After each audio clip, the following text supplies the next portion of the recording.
दोस्तों, welcome to YouTube channel study with RS में आपका स्वागत है। आज हम देखने वाले हैं भक्ति काल। भक्ति काल के बारे में हम पढ़ेंगे, जहां से ज़्यादातर यूपीएससी प्रश्न पूछती है। तो चलिए शुरू करते हैं। भक्ति काल के कवियों की रचनाएं हम रैदास, तुलसी, मीराबाई आदि के पाठों में पढ़ चुके हैं। हम जानते हैं कि भक्ति का अर्थ होता है भजना। पूजा आदि में अनुराग, कथा आदि में अनुरक्ति को भक्ति कहते हैं।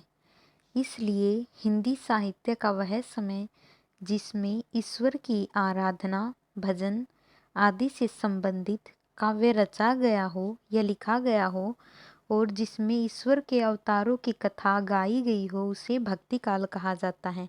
तो हमारा भक्ति काल की परिभाषा का पहला पॉइंट हो गया कि हिंदी साहित्य का वह भाग जिसमें ईश्वर की आराधना, भजन आदि से संबंधित काव्य रचा गया हो, ईश्वर के अवतारों की गाथा गाई गई हो, वह भक्ति काल कहलाता है। हिंदी साहित्य के इतिहास में लगभग 1350 ईस्वी से 1650 ईस्वी तक का समय, लगभग 300 वर्ष भक्ति काल कहलाता है। भक्ति काल का समय जो है वो 300 काल माना जाता है, 300 वर्ष का माना जाता है। 1350 ईस्वी से लेकर 1650 ईस्वी तक का समय भक्ति काल का रहा है। तो दूसरा पॉइंट यहाँ से यहाँ तक। इन वर्षों में कवियों ने ईश्वर की आराधना में अपनी सारी रचना शक्ति लगा दी। अलग अलग कवियों ने ईश्वर के निराकार, जिसका कोई आकार या रूप नहीं हो, और साकार, जिनका आकार है और रूप है, इनका वर्णन किया है और आपसी भेदभाव को भुलाकर प्रेम से रहने का संदेश दिया है। जो भक्ति काल के कवि रहे हैं, ये दो तरह की धाराओं से संबंधित है। एक निर्गुण भक्ति धारा, दूसरी है सगुण भक्ति धारा। जो निर्गुण भक्ति धारा है, इसके जो ईश्वर माने गए हैं, ये निराकार है, जिनका कोई भी निश्चित आकार नहीं है। जबकि जो सगुण भक्ति धारा है, जिनके जो इष्ट माने गए हैं राम और कृष्ण, इनको अवतारवादी और लीला रचने वाला कहा गया है। धर्म के बाहरी आडंबरों, दिखाओ आदि की आलोचना की तथा इन बुराइयों पर प्रहार किया। ये जो भक्ति काल के कवि रहे हैं, इन्होंने उस वक्त में जितने भी धार्मिक आडंबर फैले हुए थे, कुरीतियां फैली हुई थी, ऊंच नीच का जो भेदभाव समाज में दिखाई देता था, उसको खत्म करने के लिए इन्होंने सच्चे धर्म का प्रचार प्रसार किया। ऐसे ही काव्य को भक्ति काव्य कहा गया है। उस काल के यदि प्रमुख कवियों की हम बात करें तो इसमें कवि रैदास, नानक, दादू दयाल, सुंदरदास, मलूकदास, कुतुबन, मंझन, जायसी, उस्मान, नूर मोहम्मद, सूरदास, परमानंदास, कुंभनदास, नंददास, हित हरिवंश, हरिदास, रसखान, ध्रुवदास, मीराबाई, तुलसीदास, अगरदास और नाभादास, इतने ज़्यादा कवि हुए हैं भक्ति काल में। तो इतने ज़्यादा कवियों के बारे में पढ़ने से हमें एक इस तरह का आइडिया लगता है कि जो भक्ति काल रहा है, ये धार्मिक कुरीतियों को दूर करने से संबंधित रहा है। अब दूसरी जो हेडिंग है वो है भक्ति काल की राजनीतिक और सामाजिक परिस्थितियाँ। तो प्रश्न बना के लिख लीजिए कि भक्ति काल की राजनीतिक और सामाजिक परिस्थितियों का वर्णन कीजिए। तो इसमें हम लिखेंगे, जो भी पॉइंट लिखने लायक होंगे वो मैं आपको बता दूंगी। भक्ति आंदोलन के पूर्व राजनीतिक अव्यवस्था, उत्पीड़न और सामाजिक सुरक्षा का अभाव था। भक्ति काल के पहले जो राजनीतिक व्यवस्था थी वो पूरी तरह से अस्त व्यस्त थी और पूरे राज्य में क्या था, उत्पीड़न फैला हुआ था। लोग ऊंच नीच के साथ एक दूसरे के साथ व्यवहार किया करते थे और बाहरी कर्म कांडों का बहुत ही ज्यादा बोलबाला था। सामाजिक जीवन विच्छिन्न और क्षीण हो गया था। अनेक प्रकार की कुप्रथाओं ने घर कर लिया था तथा धर्म बाह्य आडंबर और निरंथक कर्म कांडों से घिर गया था।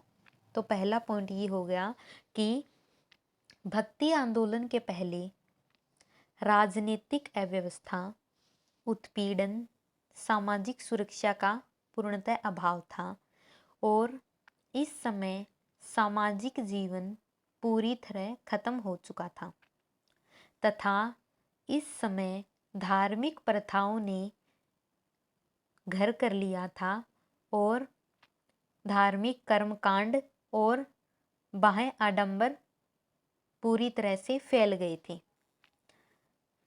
शासन व्यवस्थाएं पूर्णतः अव्यवस्थ हो गई थी, अव्यवस्था पूरी तरह से फैल गई थी। धर्म के नाम पर लोग आपस में झगड़ते थे, आपसी भेदभाव बढ़ता जा रहा था, जाति पाति प्रबल था। ऐसी स्थिति में भक्ति भावना एक आंदोलन के रूप में उभर कर सामने आई। इस भक्ति भावना के बीज हम आदिकाल में भी देख चुके हैं। भक्ति काल के कुछ सच्चे भक्तों और साधकों ने सामाजिक बुराइयों को दूर करने के लिए ईश्वर के सच्चे रूप और धर्म के वास्तविक मर्म को समझाने की ईमानदार कोशिश की। ये जितने भी इस वक्त के जो समकालीन कवि हुए हैं, इन्होंने जितने भी धर्म आडंबर फैले हुए थे, इन दुर्दशाओं को दूर करने के लिए जीवन में ईश्वर का वास्तविक मतलब क्या है, इसको समझाने के लिए ही पूरी ईमानदारी से प्रयास किया। इसके फलस्वरूप भक्ति काव्य का जन्म हुआ और धीरे धीरे यह विकसित होता गया। इस काल में ऊंचे आदर्शों के कारण इसे हिंदी साहित्य का स्वर्ण युग कहा जाता है। तो यहाँ तक हमें लिख लेना है कि भक्ति काल में सामाजिक और आपसी भेदभाव बढ़ रहा था, जाति पाति पर बहुत ज़्यादा बल दिया गया था, जिसके कारण आपसी एकता का अभाव हो गया था। और ऐसी ही परिस्थितियों में भक्ति काल के सच्चे भक्तों और साधकों ने सामाजिक बुराइयों को रोकने के लिए ईश्वर के सच्चे रूप और धर्म के मर्म को समझाने की ईमानदार कोशिश की और इसके फलस्वरूप भक्ति काव्य का जन्म हुआ, जिसके कारण यह धीरे धीरे फलता फूलता गया और अपने उच्च आदर्शों के कारण ही इस काल को हिंदी साहित्य का स्वर्ण युग कहा जाता है। यहाँ तक हमें लिख लेना है। इस काल के कवियों ने लोगों को उनकी आम बोलचाल की भाषा में अपने काव्यों का अर्थ समझाया और मानव जीवन का सही अर्थ समझ आने पर लोगों की जो कुंठित बुद्धि थी उसमें भी बहुत तरह से खुलापन आया। ऊंच नीच और जाति पाति के भेदभाव को भुलाकर प्रेम से रहने की जनता को सलाह दी। इन्होंने कहा कि ये जो आप माया मोह के लिए लड़ रहे हो, धन के लिए, धर्म के लिए, जाति के लिए, कोई ऊंची जाति है, कोई नीची जाति है, कोई मुसलमान है, कोई हिंदू है, आप यदि इन सब चीज़ों को देखकर यदि आप आपस में मानवता के धर्म को भुलाकर लड़ रहे हैं तो आप अपने जीवन की सबसे बड़ी गलती कर रहे हैं। ये जो प्रयास किए गए हैं ये मुख्यतः भक्ति काल के कवियों और संतों द्वारा किया गया है। इसी काल के लिए इसी कारण इस काल को क्या कहा जाता है, भक्ति काल को हिंदी साहित्य का स्वर्ण काल कहा जाता है। अब नेक्स्ट है हमारा भक्ति काव्य की कौन कौन सी शाखाएं हैं। तो प्रश्न 3 हो गया हमारा, भक्ति काल की विभिन्न शाखाओं के बारे में वर्णन कीजिए। जैसा कि हम पढ़ चुके हैं कि भक्ति 2 प्रकार की होती है, एक निर्गुण भक्ति और दूसरी सगुण भक्ति। इसी आधार पर भक्ति काव्य की 2 प्रमुख धाराएं हुई हैं, पहली निर्गुण काव्य धारा और दूसरी है सगुण काव्य धारा। निर्गुण काव्य धारा 2 रूपों में विकसित हुई, पहली है ज्ञान मार्गी और दूसरी है प्रेम मार्गी। जो निर्गुण भक्ति धारा है, जिसका जो इष्ट है वो निराकार है, जिसका कोई आकार नहीं है, वो 2 प्रकार से विकसित हुई, एक ज्ञान मार्गी और प्रेम मार्गी। ज्ञान मार्गी जो शाखा है वो ज्ञान से संबंधित है, अर्थात ये ज्ञान पर ध्यान देने को प्रयास करती है, जबकि जो प्रेम मार्गी शाखा है ये ईश्वर से प्रेम के ऊपर प्रयास करती हैं। सगुण भक्ति में विष्णु के अवतारों में सर्वाधिक लोकप्रिय जो रहे हैं वो राम और कृष्ण को केंद्र में रखकर किया गया है, जिसमें राम भक्ति काव्य और कृष्ण भक्ति काव्य के नाम से हमें इसे पढ़ने को मिलता है। तो हमारा इसमें पहला पॉइंट हो गया कि भक्ति काल में दो प्रकार की धाराएं देखने को मिलती है। पहली है निर्गुण भक्ति धारा, दूसरी है सगुण भक्ति धारा। निर्गुण भक्ति धारा के जो इष्ट हैं वो निराकार और सर्वत्र माने गए हैं, जबकि सगुण काव्य धारा के जो इष्ट रहे हैं वो साकार, साकार और लीला रचने वाले माने गए हैं। ये पॉइंट हमें लिख लेना है इसमें। नेक्स्ट पॉइंट हमें लिखना है कि निर्गुण काव्य धारा दो रूपों में विकसित हुई, पहली ज्ञान मार्गी, दूसरी प्रेम मार्गी। नेक्स्ट लाइन से लिखना है ज्ञान मार्गी जो शाखा है वह ज्ञान से संबंधित है, अर्थात यह ज्ञान अर्जित करने पर बल देती है, जबकि जो प्रेम मार्गी शाखा है यह इष्ट से, ईश्वर से प्रेम करने पर बल देती है। नेक्स्ट पॉइंट में लिखना है सगुण भक्ति धारा में राम और कृष्ण को विष्णु के अवतारों के रूप में माना जाता है तथा इनसे संबंधित जो काव्य लिखे गए हैं उनको राम भक्ति काव्य तथा कृष्ण भक्ति काव्य के नाम से जाना जाता है। यहाँ तक हमें अपनी भाषा बनाकर इनको नोट्स में लिख लेना है। नेक्स्ट है निम्नलिखित वृक्ष से हम इसका क्या देखेंगे, प्रकार देख लेंगे, भक्ति के कितने प्रकार बताए गए हैं। तो जो भक्ति काव्य बताया गया है वो है निर्गुण काव्य धारा और दूसरी है सगुण काव्य धारा। इसमें पहली है ज्ञान मार्गी संत काव्य और जो प्रेम मार्गी शाखा है वो है सूफी काव्य, जिनमें सूफी कवियों का हमें अध्ययन करने को मिलेगा। जबकि जो ज्ञान मार्गी शाखा जो कि कबीर, रैदास जो रहे हैं वो ज्ञान मार्गी शाखा से संबंधित रहे हैं, जबकि जो प्रेम मार्गी शाखा रही है इनमें सूफी कवि आते हैं। दूसरी है सगुण भक्ति धारा। सगुण भक्ति धारा है ये भी दो भागों में विभाजित है, एक राम भक्ति काव्य, दूसरी है कृष्ण भक्ति काव्य। तो हमें ये चार्ट बना के नोट्स में लिख लेना है, ये चार्ट हमें नोट्स में लिख लेना है। अब पहला जो वर्णन दिया गया है वो है निर्गुण काव्य धारा का। इस काव्य धारा के कवियों ने ईश्वर को रूप, आकार आदि से रहित माना है। निर्गुण का जो अर्थ होता है वो निह धन गुण, अर्थात गुण रूप। गुण जो है उसका अर्थ होता है रूप और नि का मतलब होता है जिसका कोई साकार रूप नहीं है। गुण का अर्थ यहाँ पर कोई वो गुण वाली बात नहीं है, गुण का अर्थ यहाँ पर रूप से लिया गया है कि इनकी ईश्वर किसी पर्टिकुलर शेप में किस तरह से दिखते होंगे। जिस तरह से हम भगवान राम की पूजा करते हैं, कृष्ण की पूजा करते हैं, तो हमारे सामने जो कृष्ण है, राम है, उनकी एक स्पेशल छवि, विशेष छवि हमारी आंखों के सामने नजर आती है। लेकिन जो निर्गुण भक्ति धारा है इनके जो कवि रहे हैं वो बताते हैं कि भगवान का कोई भी पर्टिकुलर रूप नहीं है, वो किसी भी रूप में हो सकते हैं, वो जीव हो सकते हैं, वो मतलब निर्जीव हो सकते, किसी भी कण कण में भगवान बसता है। निर्गुण भक्ति धारा इस बात को संपादित करती है।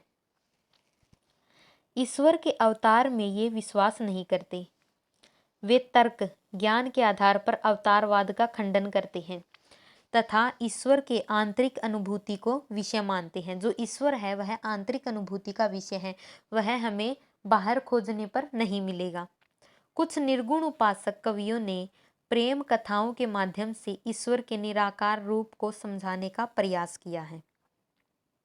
इस तरह निर्गुण काव्य धारा की दो उपधाराएं हो गई हैं, पहले ज्ञान मार्गी, दूसरी है प्रेम मार्गी। तो हमें निर्गुण काव्य धारा में पहला पॉइंट लिखना है कि इस काव्य धारा के कवियों ने ईश्वर को निराकार अर्थात रूप रहित माना है।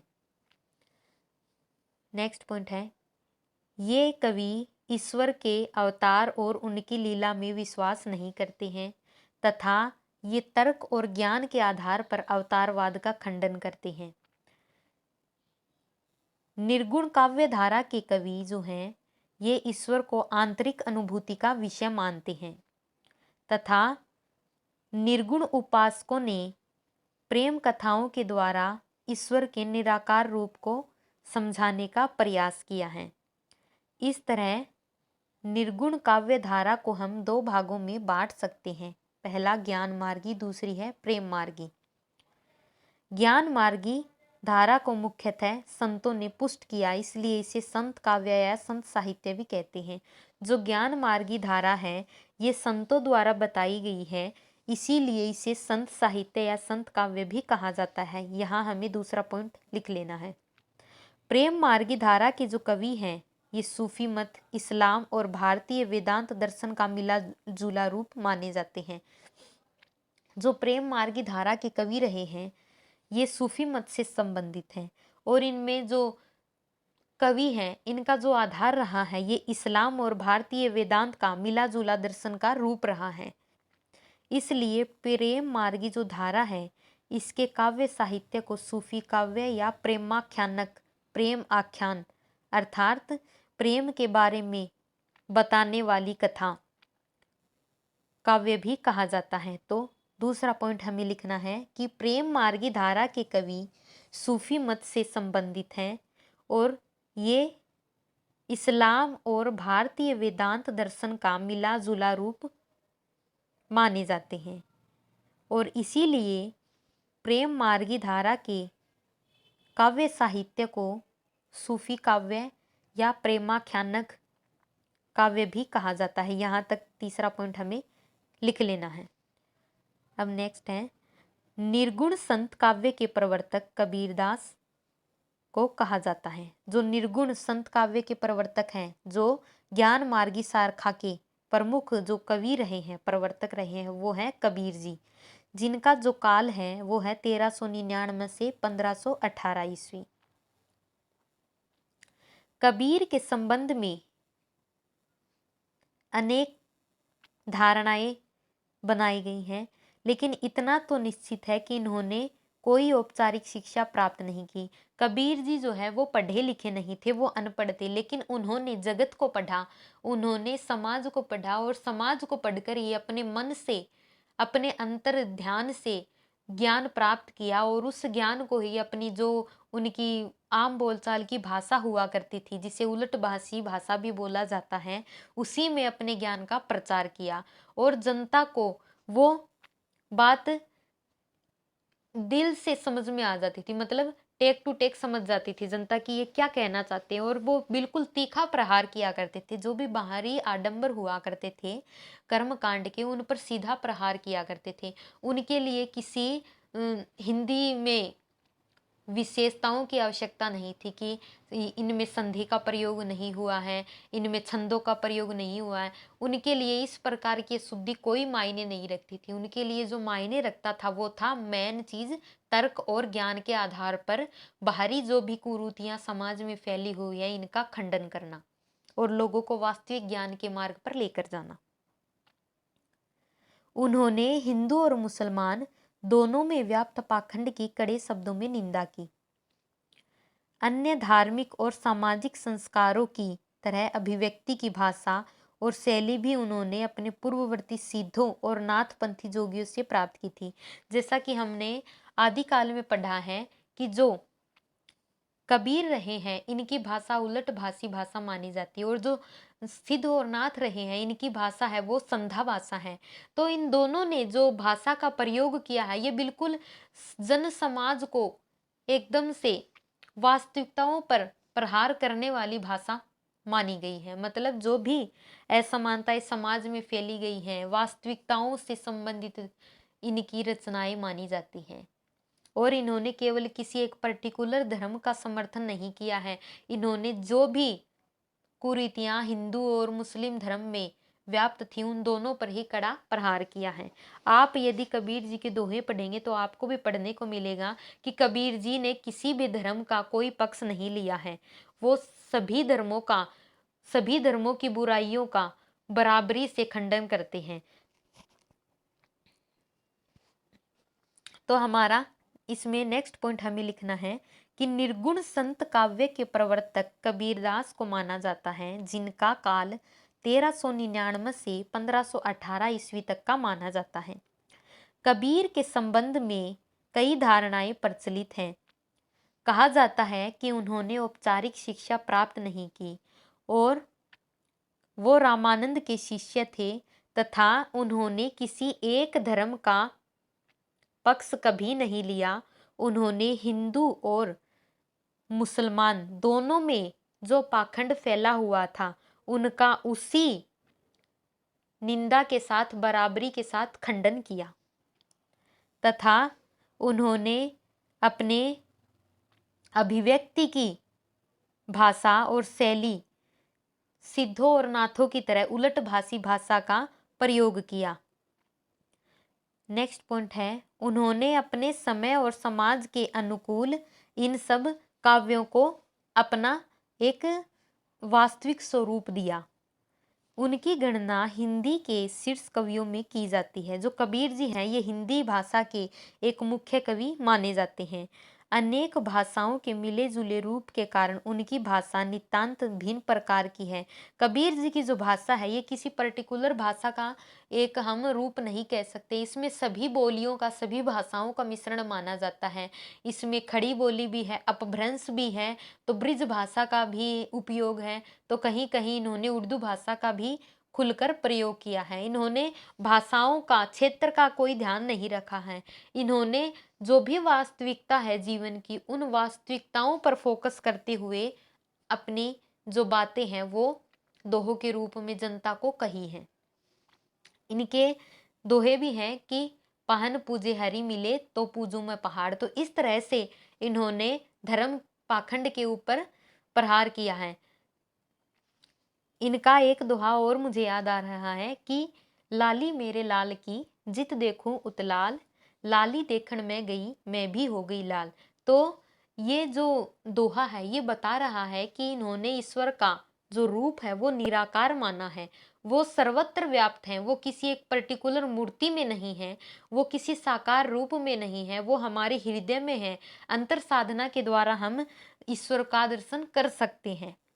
हमें किसी बाहरी कर्मकांड यज्ञों की आवश्यकता नहीं है ईश्वर से साक्षात करने की। ये कबीर जी का मुख्य उद्देश्य रहा है, ताकि जो जनता है वो धर्म के नाम पर मानवता का जो खून कर रही है उसको करने से बच सके। इस तरह हम कह सकते हैं कि जो कबीर की भाषा रही है वो सधुकड़ी भाषा रही है। मतलब सधुकड़ी भाषा का मतलब ये है जो साधुओं की भाषा होती है।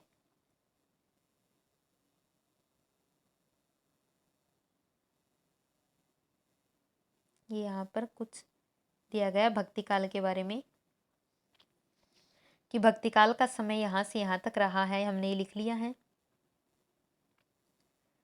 साथ ही जो राजनीतिक और सामाजिक दृष्टिकोण है इस समाज का वो अस्थिर रहा है और सर्वत्र असंतोष फैला हुआ था। निर्गुण कवियों ने ईश्वर के उस स्वरूप की आराधना की जो रूप और आकार से रहित है।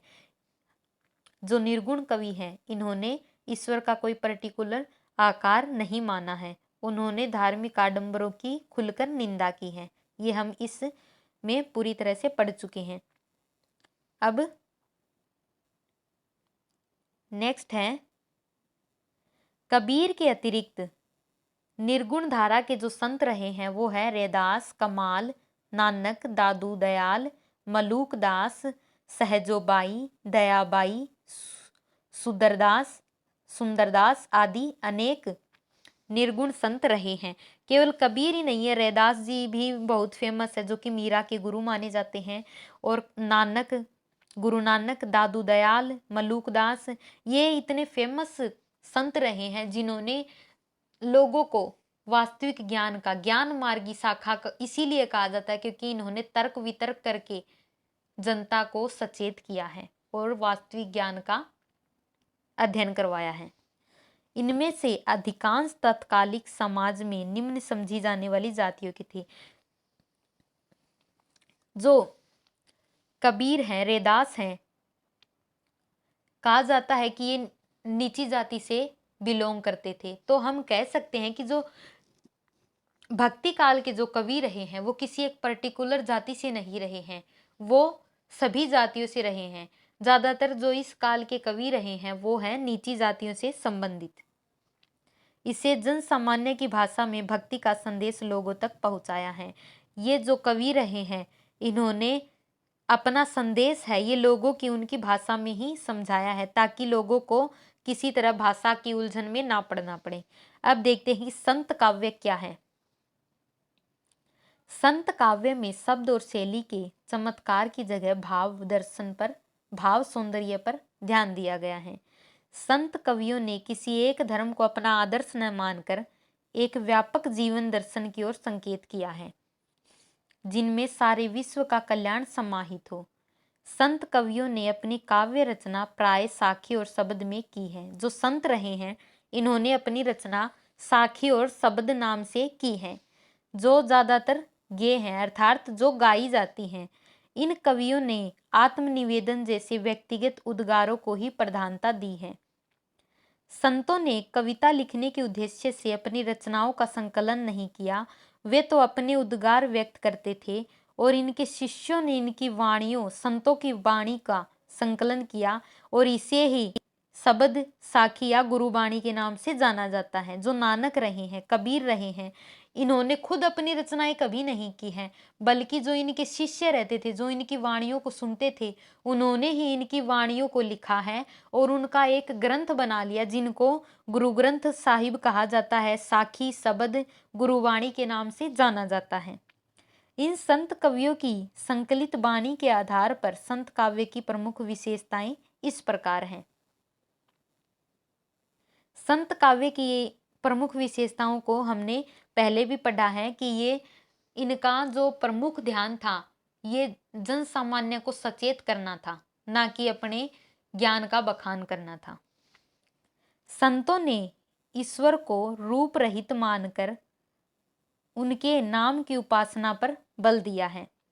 अवतारवाद का इन्होंने कभी स्वीकार नहीं किया है। तो पहला पॉइंट हो गया कि संतों ने ईश्वर को गुण रहित माना है तथा इनके नाम की उपासना पर, नाम जप पर बल दिया है तथा अवतारवाद का खंडन किया है। दूसरा पॉइंट है, ईश्वर प्राप्ति में माया बाधा कहकर उसका तिरस्कार किया है। संतों ने माया को ईश्वर प्राप्ति में बाधक माना है तथा यदि ईश्वर की प्राप्ति करना है तो हमें मोह माया से छुटकारा पाना होगा, हमारी इंद्रियों पे हमें कंट्रोल करना होगा, तभी हम ईश्वर से साक्षात्कार कर सकते हैं। तीसरा पॉइंट है, गृहस्थ जीवन में रहते हुए ईश्वर भजन का उपदेश दिया। अब सवाल ये होता है कि क्या कोई गृहस्थ जीवन में रहकर भी ईश्वर का दर्शन कर सकता है? तो इन्होंने कहा है कि हाँ, यदि कोई गृहस्थ जीवन में ईश्वर को प्राप्त करना चाहता है तो वो ईश्वर का दर्शन कर सकता है, बशर्ते उसे ईश्वर का भजन, उसका नाम जप करना होगा, तब वो ईश्वर को प्राप्त कर सकता है। चौथा है, माला फेरने, मूर्ति पूजा करने, तीर्थ आदि जाने में इनको क्या है, धार्मिक आडंबर कहा है। ये जो संत रहे हैं इन्होंने ये कहा कि आप सी माला फेरो या मत फेरो, मूर्ति की पूजा करो या ना करो, आप किसी तीर्थ स्थल पर जाओ या ना जाओ, इससे कोई मतलब नहीं पड़ता है। जरूरी नहीं है कि आप यहाँ जाओगे तो ईश्वर आपको मिल ही जाएगा, आपको अपने मन को शीतल करना है। कबीर जी का एक दोहा है कि ऐसी वाणी बोलिए मन का आपा खोई, औरन को शीतल करे आपहु शीतल होए। तो हमें अपने विचारों की शुद्धता पर बल देना चाहिए। अगर हम अपने कर्मों पर ध्यान देंगे, अपने जो इंद्रियां हैं उन पर नियंत्रण करेंगे, जो हमारा काम, क्रोध, वासना है उस पर यदि हम नियंत्रण करने का प्रयास करेंगे तो ईश्वर तो इन सब के पीछे छुपा हुआ है। यदि हमने इन सब को हटा दिया तो हम आसानी से ईश्वर का दर्शन, साक्षात्कार कर सकते हैं। नेक्स्ट पॉइंट है, ब्राह्मण, क्षत्रिय, वैश्य और शूद्र वर्णों के आधार पर लोगों को ऊंचा नीचा, श्रेष्ठ हीन या समझने वाली वर्ण व्यवस्था की इन्होंने विशेष रूप से निंदा और हंसी उड़ाई है। ये जो संत रहे हैं, इन्होंने कहा है कि ये जो ऊंच नीच फैला हुआ है समाज में, कोई ब्राह्मण है, कोई क्षत्रिय है, कोई राजपूत है, कोई शूद्र है, ये सब बाहरी आडंबर है। इंसान एक ही है, ईश्वर ने सभी को एक ही प्रकार से बनाया है, उनमें कोई भी भेद नहीं कहा है ना किया है। तो इंसान आपस में विभेद क्यों करे? वो क्यों धर्म के आधार पर हिंदू मुस्लिम सिख ईसाई करे? वो क्यों जाति के आधार पर ऊंचा नीचा करे, ब्राह्मण क्षत्रिय राजपूत इस तरह का व्यवहार करे? वो क्यों गरीब अमीर का व्यवहार करे? अगर इंसान अपना मूल धर्म समझे, इंसानियत का धर्म समझे, तो वो भगवान का साक्षात्कार कर सकता है। यदि वो इन सब में विश्वास करता है, इन सब के साथ यदि वो इंसान के साथ, किसी प्राणी के साथ यदि भेदभाव करता है, तो वो ईश्वर की प्राप्ति कभी संभव नहीं कर सकता है और ना ही कभी उसे मोक्ष की प्राप्ति हो सकती है। 5वां पॉइंट है, संतों ने मुख्यतः गेय पदों की रचना की है। जो संत हैं, इन्होंने गेय पदों की रचना की है। जो भी इन्होंने दोहे लिखे हैं उनको हम गा सकते हैं। जो कबीर जी के दोहे हैं, रहीम जी के दोहे हैं, रेदास जी की वाणियां हैं, गुरु नानक की वाणियां हैं, इनको हम गा सकते हैं। साथ ही जो संत काव्य रहा है, इसमें सूक्तियों का प्रयोग किया गया है। संतों की भाषा बहुत ही सरल है, जो कि अनपढ़ इंसान को भी समझ आ सकती है। किसी पढ़े लिखे, किसी विशेषता हासिल व्यक्ति को जरूरी नहीं है कि उसे ही समझ में आए। कबीर जी खुद अनपढ़ थे, लेकिन उन्होंने दिल से निकलने वाली बातें लोगों तक पहुंचाई है और उनकी भाषा जो है वो चाहे पढ़ा लिखा हो या अनपढ़ हो, सभी के दिलो दिमाग पर आसानी से छा जाती है।